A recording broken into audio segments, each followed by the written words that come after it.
For the very first time at the Legacy Theater, it is Andrew Lloyd Webber's Sunset Boulevard. Jeremy Goeckner is here. Good morning. Good morning. Good to have you. Good to be here. And this is a neat show and a pretty fascinating slice of Hollywood.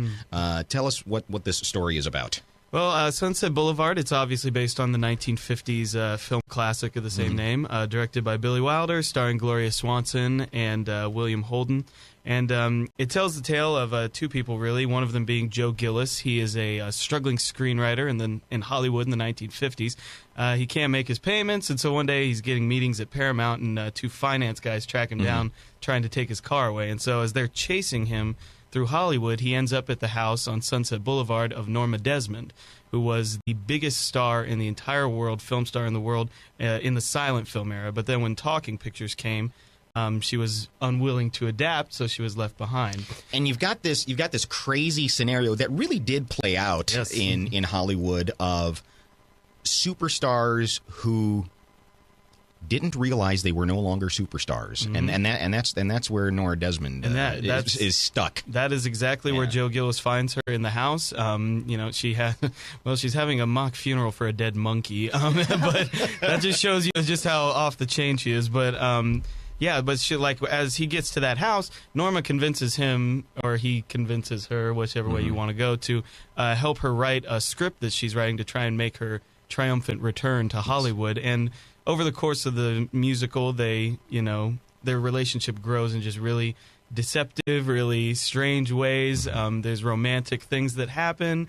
Who initiates, who does it, you don't quite know, and it just leads to one of the most thrilling, one of the most unpredictable conclusions a musical has ever seen. I think. You've got this almost. At some point it's a parody. They're on par with each other. At another point, it's this weird, almost mother-son relationship. Yes. And then you throw in Max and these other characters. And this is the show where we have the famous line, "I'm ready for my close-up, ready Mr. for DeMille." my close-up. That's where it came from. So Andrew Lloyd Webber took this and made it into a musical. And is it like a lot of Webber's where it is music from beginning to end? It is all sung with little bits of dialogue throughout it. The orchestra never stops playing. So we're really appreciative of them. But and I think that's a great style for this kind of show, because you're dealing with emotions that are really over the top sometimes. 1950s Hollywood, you're dealing with a silent film star. That was all overreactions. And so it's really kind of like an opera in that sense, of getting all the emotions out there and always having an underscore under you so that the drama seems that much more tense, so that the love seems that much more passionate, all of those sorts of things. And I think that's what Webber's really good at, is keeping you invested emotionally in what's happening. The Legacy has really pulled out all stops to make this a huge show. I'm telling you, I have never seen this level of technical artistry and experimentation in a show. The technical staff, Scott with his set design, he's also the director. Scott Richardson, Nick Williams is sound design. He's also making videos. He's made literally a shelf, a piece of the stage that flips up via remote control to spell out the scenes for the audience. Oh, neat.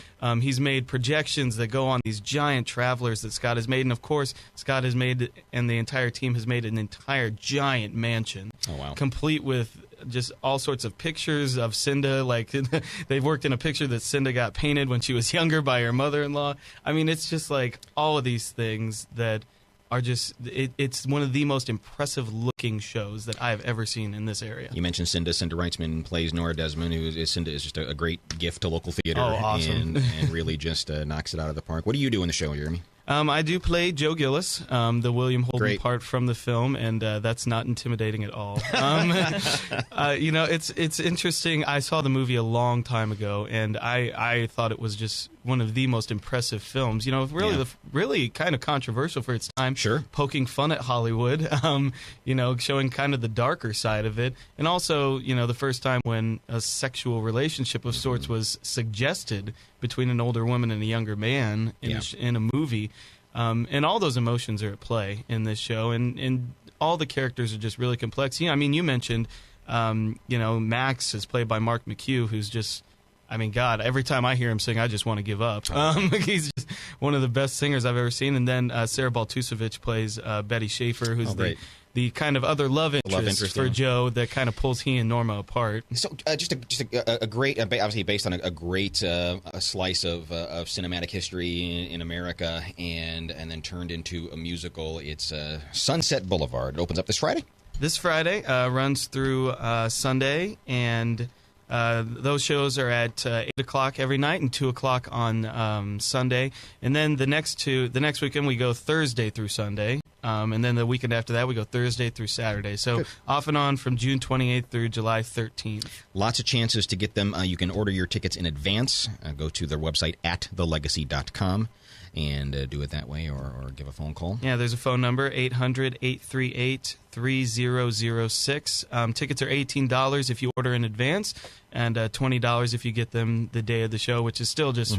I just love how theater is priced in Springfield. I mean, it's ridiculously affordable for the type of show and the quality of show you get. You get a lot. Also, students and children and seniors get $2 off on Thursdays and Sundays. Outstanding. It's Sunset Boulevard. It's going to be at the Legacy Theater here in Springfield. Thanks for stopping by.